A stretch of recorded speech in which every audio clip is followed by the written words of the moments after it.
澳門市民曹志賢支持政府興建全路輕軌工程方案。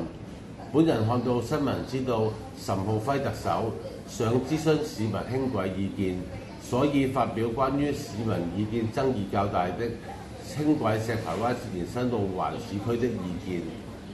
在2026年1月到2月目前為止，我特地訪問過澳門半島及離島區居民大概10多人，居民多數意見是關於興建輕軌開支大和噪音等問題，希望政府關注。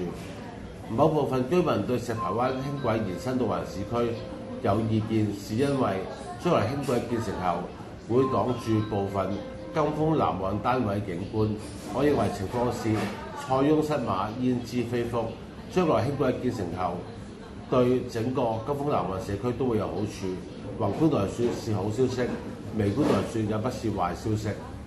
本人是絕對感謝和支持特區政府的輕軌工程，對本島居民和來澳旅客大有便利好處。希望政府要注意節約與便民等問題。多謝。